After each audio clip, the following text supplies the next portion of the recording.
Hello friends, मेरा नाम शिप्रा भटनागर है और आप सभी का मेरे चैनल पे बहुत बहुत स्वागत है।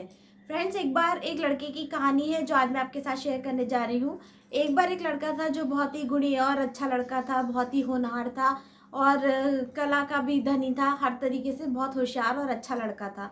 लेकिन उसकी एक प्रॉब्लम थी कि उसको गुस्सा बहुत आता था। वो बहुत ज़्यादा स्वार्थी और गुस्से स्वभाव का था।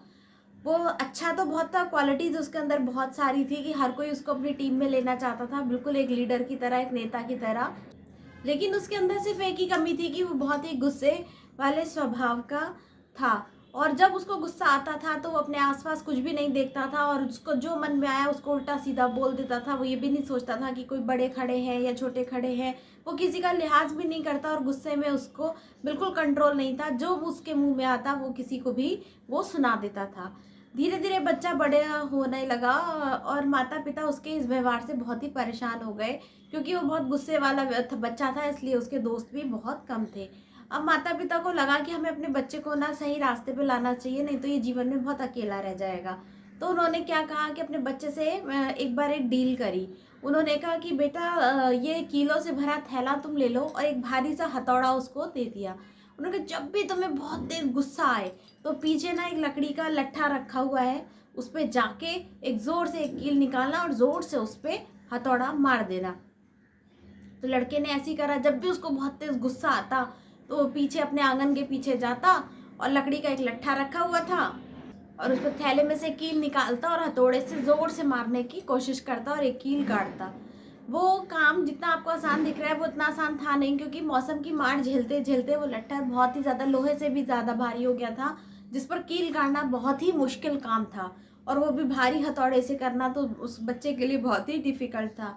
लेकिन फिर भी एक दिन उसने अपने पिताजी को बताया कि शाम की पापा, आज मैंने 37 कील इस लट्ठे के अंदर गाड़ दी। पापा को सुन के बहुत आश्चर्य हुआ। धीरे धीरे धीरे हफ्ते महीने साल बीतते गए और ये लट्ठे पे कील मारने का काम धीरे धीरे कम होता चला गया। एक दिन उसने बताया कि आज पापा मैंने एक भी कील उस पर नहीं गाड़ी। तो पापा को बहुत प्राउड फील हुआ कि अब धीरे धीरे बच्चे में सुधार आ रहा है और उसका गुस्सा कंट्रोल में आ रहा है। तो उसने कहा ये तो बहुत खुशी की बात है बेटा, तुमको उसको सेलिब्रेट करना चाहिए। तो बोले पापा मैं क्या करूं?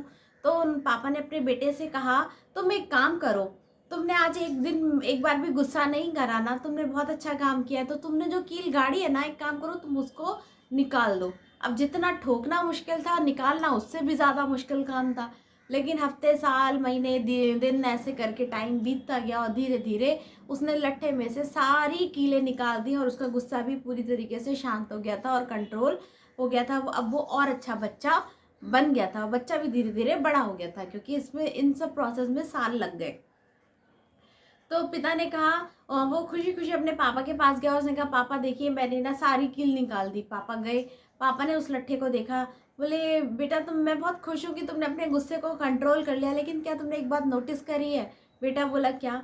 ये देखो ये लट्ठा पहले जैसे नहीं रहा। हर जगह यहाँ पे ना कील के दाग हैं जो कभी जाएंगे नहीं, कील के छेद हैं जो कभी भरेंगे नहीं, और ये लट्ठा ना कभी भी पहले जैसा नहीं हो पाएगा।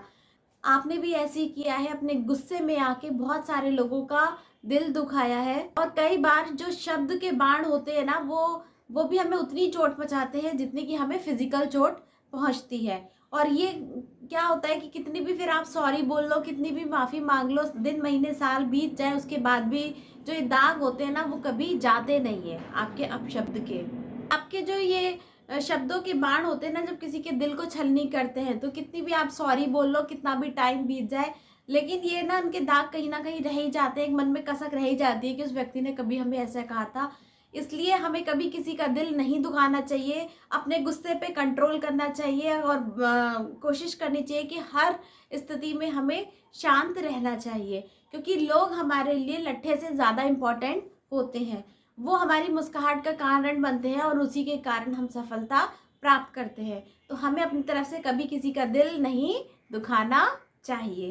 तो आई होप आपको ये स्टोरी अच्छी लगी होगी, इसका मैसेज अच्छा लगा होगा। अगर अच्छा लगे तो प्लीज़ इसको लाइक कीजिए, चैनल पे नए हैं तो सब्सक्राइब कीजिए और अपने दोस्तों के साथ शेयर कीजिए। ऐसी मज़ेदार स्टोरी के साथ मिलते हैं हम अपनी नेक्स्ट वीडियो में। Good bye.